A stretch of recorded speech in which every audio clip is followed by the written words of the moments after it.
What's up, guys? It's your boy Saint coming to you here at Winter Park CDJR, man. You see it right here, bro. You see it right here, man. I'm finally at my new location. I am in a 2025 Dodge Durango. Right now, just kind of glancing over some of the new vehicles. Again, like I mentioned, never worked with Mopar before.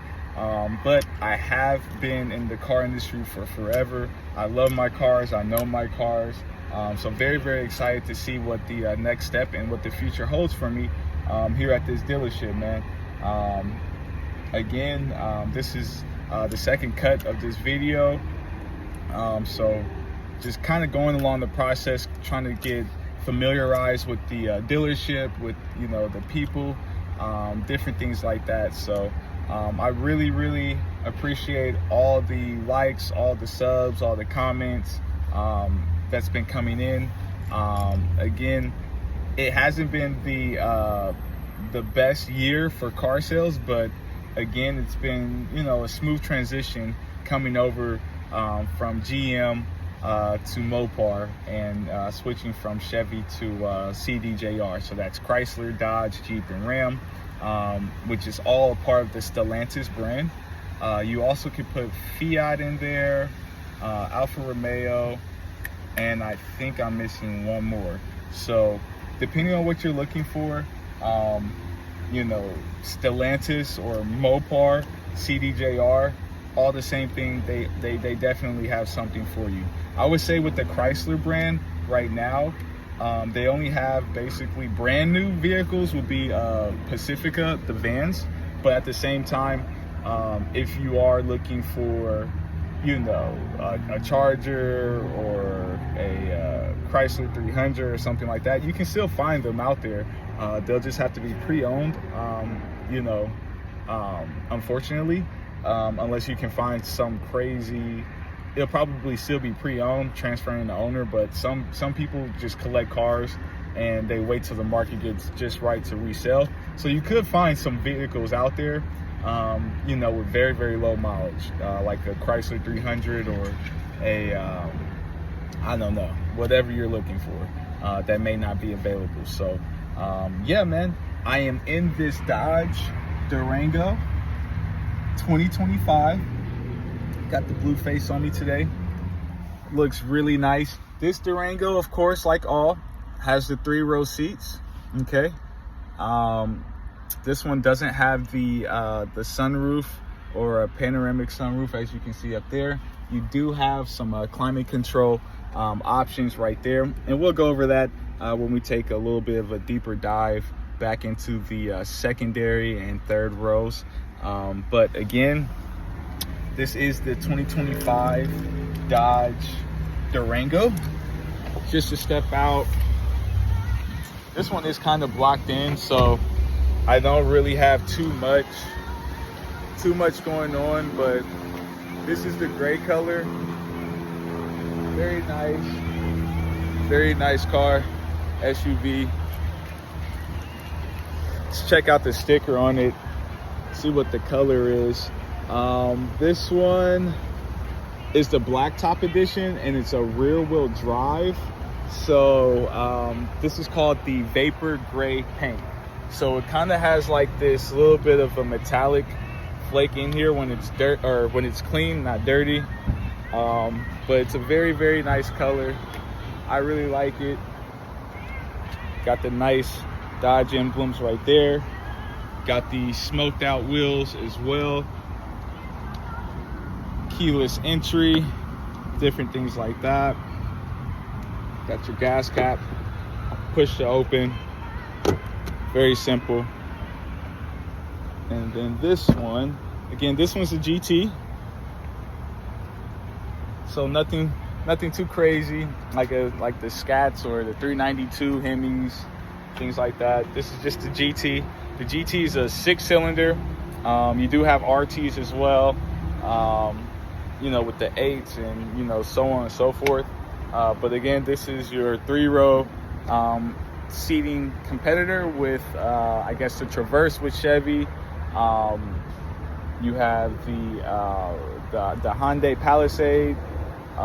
You also have the Kia Tellurides. You have the the Ford Expeditions, things like that. I mean, they're all going to be different as far as size and comparison, but at the same time, you do get a lot of space. You get the third row seating right here. Yeah, so let me go back inside, kind of go over some of the options. This one does have the power air suspension, or air release basically, but it doesn't have like a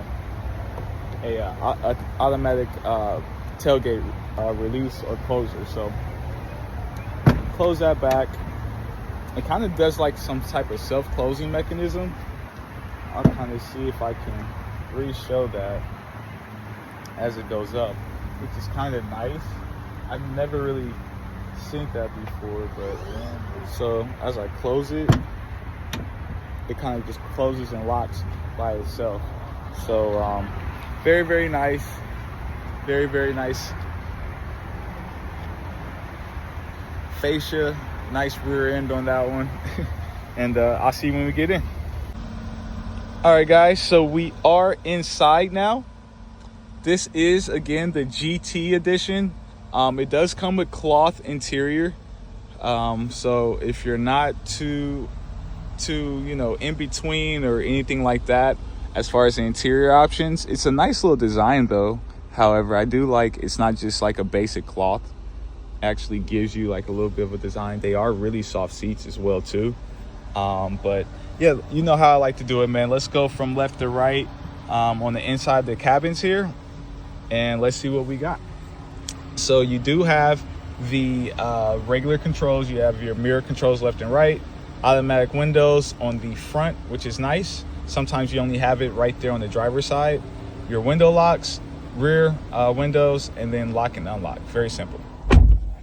Right here to the left by my knee of the steering column, you do have your controls for your switches, for your lights. You can go auto, floodlights, different things like that, or all the way off. I'm actually going to turn up this AC right now because it is burning up in here just a little bit out here in Buena Park, California. Let's move over to the steering wheel and the gauge cluster. So I really do like this gauge cluster. My only takeaway, as you can kind of see me adjusting right now, I'm like at a specific angle of the dealership, right? And you can see it's a glare right here. One thing that I know Chevy did and does, even GM with a lot of their brands, and I believe with Mercedes as well, just me having a Mercedes, I know they spend a lot of money in regards to this reflection here from the sun. So, this huge problem of, seeing your gauge while it being sunny, you see all this glaring on the screens a little bit, but in all the quality and like what you can see and stuff like that, I actually love. It looks amazing. And I've been like, my friends, they've had Mopar cars and vehicles and things like that, but at the same time, and I've driven Chargers, been in Chargers, Scats, Hellcats, whatever you want to say, and I've always seen like the displays and layouts, but just the feel and the quality on a lot of their buttons and stuff like that, it feels really solid. So no complaints as far as that. Again, and I own Mercedes and Lexus and Beamer and Infiniti. I've never purchased a Chevy, even though I work there. Never purchased a Mopar vehicle, even though I work here now and have had plenty of friends that love those types of vehicles. But I've never really, opted into trying out their brand. And honestly, right now, I really like it. That's just me. So here we are. We're at the steering wheel right here. So you can answer, you can decline. You have a voice recognition button right here, which is really nice with Dodge and Mopar. So for the voice recognition, it basically understands who's talking based upon the profile, and it can sync or understand exactly who's talking to the vehicle and the infotainment system, and knowing exactly how to pretty much coincide and work between the driver and the machine, the vehicle that we're driving. You have a couple different options right here. If I can kind of zoom in, I mean, that glare is terrible. Let me just keep it right here so you can see your tire pressure, your average MPG and range for fuel, your trips. You just hold OK right here to reset your trips. You do have your automatic idle start and stop button. I guess that option and feature is actually in here, but you also have it right here as well. So you can kind of change how the features and things like that are activated. You have your music and multimedia and your messages as well too. So if I can kind of, and even when I zoom in, it's kind of bad. So a lot of positives, outside to inside of this vehicle already, but then the main thing for me would be right here, this glare, especially depending on like what angle you're at from outside. So that would be one takeaway that I actually do not like. Now you do have a lot of options again on these vehicles, and you see these other arrows from left to right. So if there was something like, let's say the speed, I want to zoom in, you can go left to right. You can change the format on how your speedometer looks, which is cool, very simple. Tire pressure, your coolant temp. So these will be the other options in the vehicle that you can choose from left to right. Oil life, battery voltage, things like that. Your second trip, trip B, I'm assuming, and so on and so forth. Again, your trips, trip B. So I guess the fuel coincides with your trips up here in this one. So that's pretty cool. Your multimedia, blah, blah, blah. On the right, you do have some dummy buttons. If you're at the upper tier, you'll have some buttons right here to select. Won't go over that now, just to be straight to the point. You do have your cruise control options right here, okay? And I'm assuming these buttons right here, just being new, but understanding cars, these will be your accelerated cruise control options. Most vehicles do have the distance indicator, so typically with Chevy, it'll be somewhere around this area, which will be on the left actually with Chevy and GM, but on here, it's on the right. Let's switch over, kind of go over to the infotainment screen. You do have, I love this with Mopar, you have buttons still everywhere that controls your seating, your heat, warmers on all three stages. You have your steering wheel heater right there. You have your fan speed, your tuning for your radio, volume, everything you need. It's on the push of a button. But you can also do everything by tapping on the screen. So it gives you everything in both options, which is a good and solid balance. You do have good charging right here. You have a full spot right here to place your wallet, your phone, your other keys, different items like that. Your gear selector, I always like this little grip right here on the side. I'm gonna do another video out there in a second. So 2 videos today on a Charger Daytona EV, man. So on the EVs, just to flip around the phone and my recording device right now, it's just like, I never thought I would like EVs until, of course, working at Chevy for the Equinox. I like the Blazer, was okay. I like the Lyric, I just don't like the design and shape, but I really like this EV Daytona.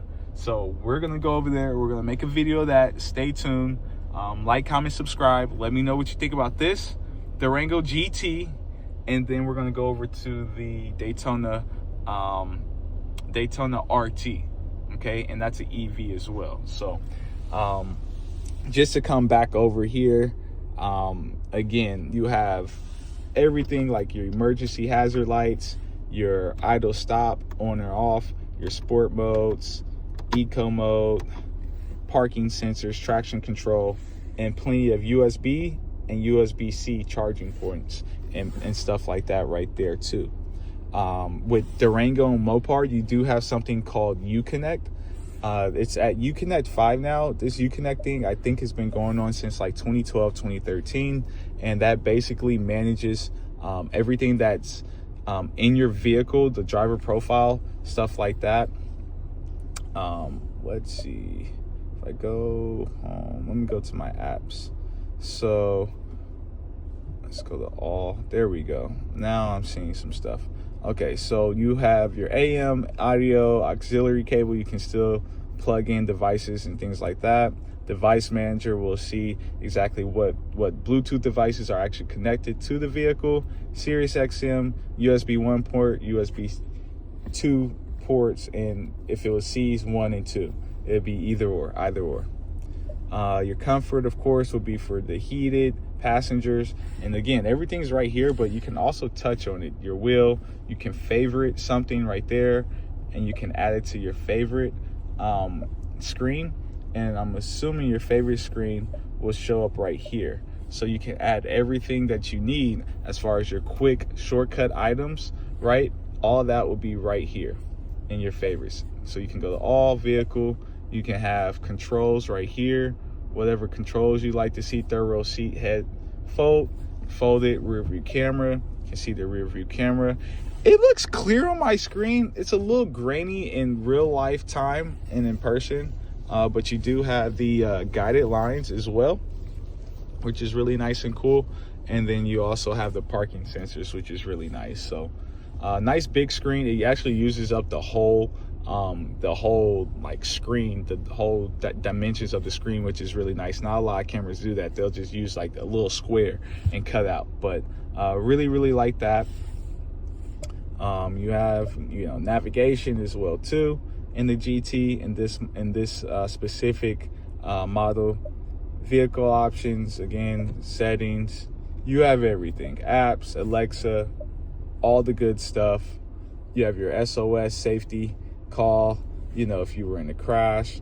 You do have automatic crash initiators within this Uconnect system, but again, that will all be set up depending on what type of driver you are, and if you actually come in and purchase a brand new vehicle from Stellantis or CDJR. So I overall like the system. It's very responsive, it's smooth transitions, and it seems to work. And you can have your favorite bar right here too, and all the controls that are right here you can actually access and have up here, which is really cool too. So you can also have a screen off, and you can turn it back on right there, and then the mute button as well for your audio. Y'all know how I like the head, or not the headrest, but the armrest. It's pretty decent, not as deep as some other vehicles with GM or Chevy, but really nice. I love the materials that you still kind of have, even though this is all cloth. You have still nice stitching going across, perforated steering wheel, paddle shifters feel really good and nice, and gloss black finishes throughout the car, so it still makes it feel like it's a still nice, very nice and premium vehicle for a lower cost. And then you also have a little bit of a storage compartment space, and then you also have a 12 VDC outlet right there too. So in all, really nice, put together, really solid. The only thing I can complain about really would be that little glare. And as you can see, it got a little bit better, but not really, because we're kind of moving along in the video and time is going. The sun is moving and revolving. But yeah, and also at the top, you do have your 3 garage selectors. You have your tailgate release, and then you also have your reading lights as well. Oh, and look at there, sunglasses. Put your glasses, reading glasses, anything like that, you can put up there. And then last thing, again, you have your SOS button up there and your assist button right there. Zoom in, boom, right there, just in case you need any concierge services. So in all, I really like it. let's go back to the second row and then the third row, and then we'll wrap this video up, man. Go. All right, man, we are almost done with this Durango GT. So I am about 5'8", 5'9". Plenty of good headroom for the Durango. It's not bad. You do have vents up here, and then you also have a ventilation type of controller right here for the passengers in the rear. You do have a nice cargo net as well too, and then you also have, move my knee, you have vents and stuff right here, and you can control whether you want it on the feet or head and in between. So there's like a little middle toggle right there in sections. So you do have nice little armrest too for the second row, 2 cup holders, nothing special in the back here. It's not like we're in some type of Mercedes Sprinter truck, or Sprinter van, but still very spacious. Knees, again, I'm like 5'8", 5'9", so if you're like 6'2" to 6'6", bro, I think you will be pretty solid in this vehicle. So see, take you all to the back, see what we got. So this does do like that cool 40-60 split right here. You have room back there. Let's see what we got. If I take a step in, oh shit, the headrests were down from that button I guess I hit up there, but really nice, really nice. You feel like you're sitting up a little bit more. If I scoot over to the side, that doesn't really, like, I have room here, and it looks like these do slide a little bit more front and back. So depending on like who's in the back and who's in the front, probably have to balance out on that. But 2 cup holders, again, these are dummies, but I think this is for the cargo cover. Oops, sorry, now you can see the cargo covers in the back if you have the third row seats down. So pretty cool. But I believe that's it for this one. You can also let the third row seats down from the back that you saw from pulling on the back of the seats there. There's a little pulley device, and it'll put the seats down flushly. But let me know what you think about this vehicle. I'll do one more walk around and then try to wrap this vehicle up. All right, guys, so this is it. This is the end of this video. I guess I didn't go over the tires and wheels, but these are pretty nice. They're like this kind of smoked out graphite looking color. They're 265 by 50s, and I think, what are these? Yeah, these are 20s. I was about to say they're 18s because of how thick the tire is. The rim and wheel looks a little bit smaller, but these are Ecopia tires. I'm honestly not the biggest fan of those type of tires because I don't know nothing about them. So that means they're cheap. Like this one right here, this is a Jeep right here. It's got Pirellis on it. So, yeah. Okay, so these are Bridgestones, actually. Okay, so these must be some type of Eco. I just saw Bridgestone. Okay, so those are Bridgestone. Oops, excuse me, man. But you do have very, very nice GT Durango. Again, with the GTs, you also have a lot of like blacked out and shit like that. So it's pretty nice. Keyless entry again, not on all 4 doors, just on the driver. And I believe the passenger as well too. And then with the GT, you do have, again, blacked out mirrors and then a nice front fascia right there. So in all, pretty nice car, pretty nice SUV. You all let me know what you think about this one. Like, comment, subscribe, drop something in the description for you all, and let me know, man. On to the next one. It's your boy Saint on Saint Streams, coming to you, and straight from Buena Park, CDJR. Let me know. Go.